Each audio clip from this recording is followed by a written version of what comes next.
Salam sejahtera untuk kita semua. Terima kasih buat anak-anakku yang pada kesempatan ini kita sama-sama menyaksikan tentang materi BK, yaitu kenali bakatmu, pilih profesi karirmu. Tujuan materi BK hari ini yaitu peserta didik mampu menggali dan merencanakan karir sesuai dengan minat dan bakat yang dimilikinya. Oke, kita ice breaking dulu ya. Nah, soal pertama, ada seekor katak yang akan menyeberang sungai. Diketahui lebar sungai 20 meter, sedangkan katak tersebut sekali melompat sejauh 0,5 meter. Untuk menyeberang sungai tersebut, berapa kali katak harus melompat?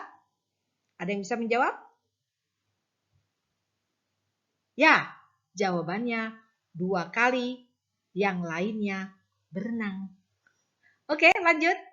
Soal yang kedua, secara astronomi, Indonesia terletak antara 6 lintang utara sampai 11 lintang selatan dan antara 95 bintang bujur timur dan 141 bujur timur. Sedangkan secara geografis, Indonesia terletak di antara 2 benua, yaitu benua Asia dan benua Australia, serta benua, ada yang bisa jawab?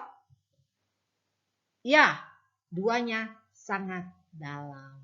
Oke, sekian ice breaking-nya. Kita lanjut ke materi kita hari ini sesuai dengan tema yang sudah Ibu sampaikan tadi. Kita sama-sama mencoba mengenal apa itu bakat kita. Bakat merupakan potensi yang dimiliki oleh seseorang sebagai bawaan sejak lahir. Semua orang pasti memiliki bakat. Apa bakatku?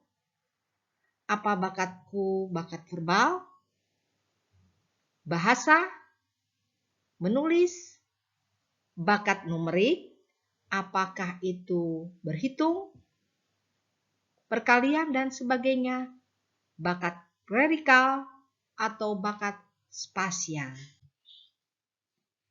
Bakat mekanik, bakat-bakat terhadap kecenderungan senang terhadap mesin, bakat linguistik, disebut juga bakat bahasa atau bakat skolastik. Jenis-jenis bakat bisa kita lihat. Yang pertama, bakat verbal. Bakat tentang konsep-konsep yang diungkapkan dalam bentuk kata-kata. Bakat numerikal, bakat tentang konsep-konsep dalam bentuk angka. Bakat skolastik, kombinasi kata-kata, logika, dan angka-angka.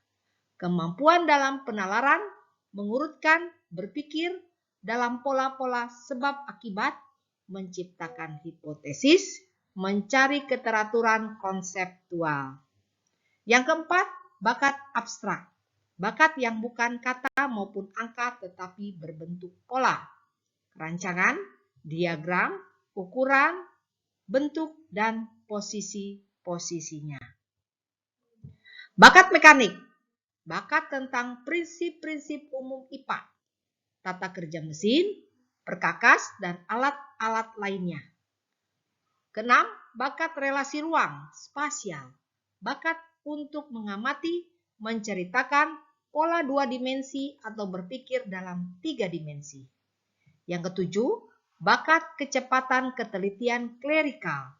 Bakat tentang tugas tulis-menulis, ramu-meramu untuk laboratorium, kantor, dan yang lainnya. Yang kedelapan, bakat bahasa, linguistik. Bakat tentang penalaran analitis, bahasa, ahli sastra, misalnya profesi jurnalistik, stenografi, penyiaran, editing, hukum, pramugari, dan yang lain-lainnya. Nah, tadi kita sudah bicara bakat, sekarang kita berbicara tentang minat. Apa sih minat tersebut? Minat adalah suatu proses yang tetap untuk memperhatikan dan memfokuskan diri pada sesuatu yang diminati dengan perasaan senang dan rasa puas. Ya. Apa minatku? Minat musik, minat kegiatan fisik, minat vokasional, minat komersial, dan minat advokasi. Jenis-jenis minat. Minat vokasional merujuk pada bidang-bidang pekerjaan. Minat profesional, minat keilmuan seni dan kesejahteraan sosial. Minat komersil, minat pada pekerjaan dunia usaha, jual beli, periklanan, akuntansi, kesekretariatan, dan yang lain-lainnya. Minat kegiatan fisik, misalnya apakah kamu berminat ke bidang mekanik, kegiatan luar, dan yang lain-lainnya. Minat avokasional, yaitu minat untuk meroleh kepuasan atau hobi, misalnya petualangan, hiburan, apresiasi, ketelitian, dan yang lain-lainnya. Selanjutnya, faktor-faktor yang mendukung minat dan bakat. Mungkin kalian tidak menyadari, kalau kita kemarin membicarakan tentang kira-kira si A atau si B, bakatnya seperti apa. Nah, kita lihat faktor-faktor apa yang mendukung minat bakat tersebut. Faktor intern, yaitu faktor bawaan atau genetik. Selanjutnya, faktor kepribadian. Selain itu, ada yang namanya faktor ekstern, faktor lingkungan, misalnya dari keluarga, teman, sekolah. Selanjutnya, bagaimana sih cara mengembangkannya? Bakat dan minat tersebut. Yang pertama, beranikan dirimu. Kedua, dukunglah dengan latihan-latihan yang bisa dilakukan dalam kegiatan sehari-hari. Ketiga, didukung oleh lingkungan.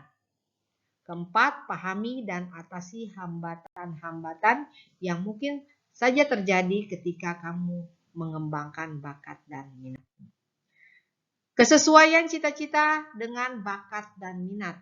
Ini penting sekali kalian mulai menyadarinya dari sekarang dan mulai mengamati apa bakat dan minatmu. Bakat yang berkembang selain mendukung cita-cita atau karir, dapat juga menjadikan suatu profesi atau jabatan bagi si pemiliknya. Bila terus dikembangkan, bakat yang ada dibantu dengan minat untuk memantapkan karir bagi si pemiliknya.